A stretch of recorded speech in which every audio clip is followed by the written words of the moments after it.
नमस्कार, आप देख रहे हैं न्यूज बाइस्कोप। मैं विवेक रंजन। बता दें कि बिहार में इसी साल विधानसभा का चुनाव है। विधानसभा चुनाव से पहले नीतीश कुमार जो हैं वो प्रगति यात्रा पर निकले हुए हैं और जो सरकार के द्वारा जो योजनाएं चलाई जा रही है तमाम योजनाओं को समीक्षा कर रहे हैं और वहाँ जिस जिला में जा रहे हैं वहाँ के जिलाधिकारियों के साथ बैठक कर वहाँ के जो समस्या को निदान कर रहे हैं। मेरे साथ बातचीत करने के लिए जेडीयू के प्रदेश सचिव हैं चंदन यादव जी, उनसे बात करेंगे। मुख्यमंत्री जी प्रगति यात्रा पर निकले हुए हैं, ऐसे में लेकर विपक्ष सवाल उठा रहा है। प्रगति यात्रा नहीं बल्कि उनकी दुर्गति यात्रा है। जो योजनाएं जो चलाई जा रही है, 7 निश्चय योजना है, कई योजनाएं जो चलाई जा रही है उसका खुलासा करते नजर आ रहे हैं कि नल जल योजना जो है पूरी तरीके से फेल है।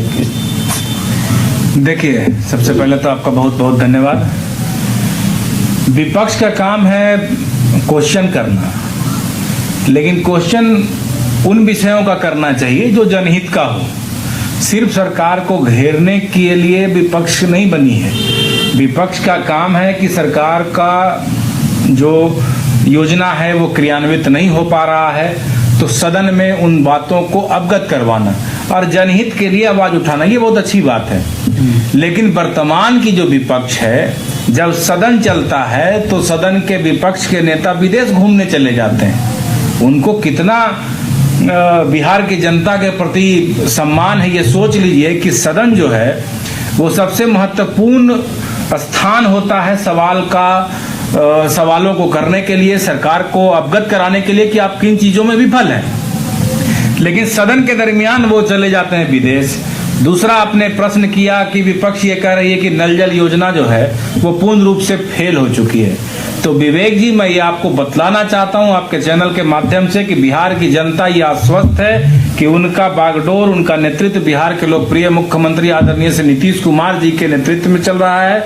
क्योंकि जो सुविधाएं चंद घरों तक, चंद शहरों तक सीमित थी, जिसमें नल का जल भी था। आप और हम भी किसी न किसी समय में ग्रामीण परिवेश में जरूर आप भी अपना कार्य करने गए होंगे और हम भी अपना क्षेत्र भर में देखते हैं कि नल का जल जब निकलता था तो ये सुविधाएं शहर के लिए हुआ करती थी।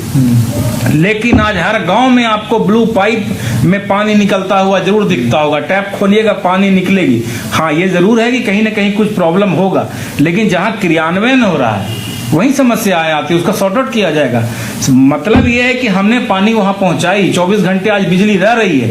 जिस सड़कों से आज नेता प्रतिपक्ष यात्रा कर रहे हैं, उन सड़कों का, जिन गलियों में उनकी रैलियां निकल रही है, उन गलियों का निर्माण आदरणीय नेता नीतीश कुमार जी के कार्यकाल में हुआ। अच्छा, आप गया से ताल्लुकात रखते हैं। गया में 13 तारीख को मुख्यमंत्री जी गए हुए थे। रबर डैम है, गंगा का जो पानी है गया तक भी पहुंचाने की बात हुई है, और लेकिन रबर डैम का जो मरम्मत हो चाहिए, जो वहाँ पे पानी उस तरीके से नहीं रहती है जितना रहना चाहिए था। देखिए, माननीय मुख्यमंत्री जी एक दूरगामी सोच के व्यक्ति हैं, बहुत दूर का वो सोच करके कार्य करते हैं। आप ये जानते होंगे, गया जो है वो विश्व प्रसिद्ध है पितृपक्ष मेले के लिए। तो जिस समय पितृपक्ष का मेला शुरू होता है तो उस समय पूरे देश विदेश से, जिस प्रकार से अभी कुंभ के मेले में सब लोग वहाँ प्रयागराज में जुटते हैं, उसी प्रकार से अपने पितरों के श्राद्ध के लिए पितृपक्ष में गया जुटते हैं। तो एक बड़ी संख्या में वहाँ हुजूम जुटता है श्रद्धालुओं का।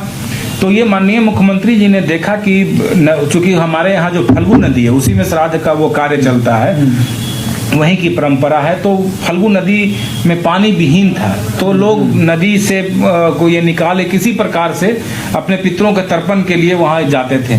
तो माननीय मुख्यमंत्री जी ने इसको संकल्पित करके गंगा के पानी को वहां पहुंचाया है। थोड़ी अव्यवस्थाएं हैं, क्योंकि बहुत श्रद्धालु पहुंच जाते हैं तो गंदगी थोड़ा बढ़ती है, लेकिन आज वहां आपको नौका विहार भी देखने को मिलेगा। उसी रबर डैम में आप शाम में जाइएगा तो बच्चे बच्चियां वहां आराम से अपना उसका जो पर्यटन का क्षेत्र डेवलप होता है उस प्रकार से उसको देखा जा रहा है। और ऐसे में अभी जो महाकुंभ चल रहा है, महाकुंभ में जिस तरीके से जो भगदड़ हुई है उसको लेकर विपक्ष जो है सवाल उठा रहा है कि पर्याप्त मात्रा में जो ट्रेनें तो चलाई जा रही है, लेकिन जो पर्याप्त मात्रा में स्टेशनों पर जो आरपीएफ के जवान तैनात होने चाहिए वह नहीं है, जिसके वजह से दिल्ली में यह हादसा भी देखने को मिला। देखिए, दिल्ली का हादसा अत्यंत दुर्भाग्यपूर्ण है और विपक्ष को तो इन सारे विषयों से हमको लगता है कि संवेदना पूर्वक अपनी बातों को क्या ये विषय है कि इन विषयों पर राजनीति किया जा सके। ठीक है, ये सच है कि कुछ और सुविधाएं होनी चाहिए थी, या किस कारण से वो भगदड़ मची, इतनी अप्रिय घटना घट गई है। देश के लिए ये इससे बड़ा अप्रिय घटना वर्तमान में क्या हो सकता है। लेकिन इस पर राजनीति का ये विषय नहीं है, ये विपक्ष। लालू यादव तो इस्तीफा मांग रहे हैं रेल मंत्री का। लालू जी तो बहुत पुराने नेता हैं, बड़े जनाधार के नेता हैं, रेल मंत्रालय उनके अधीन रहा है, तो उनको तो ये पता है कि किस प्रकार से व्यवस्थाएं चलाई जाती है। जब ये जांच करने की बात कह दी गई, जांच रिपोर्ट आने तक उनको इंतजार करना चाहिए, संबंधित व्यक्तियों पर 100% कार्रवाई होगी।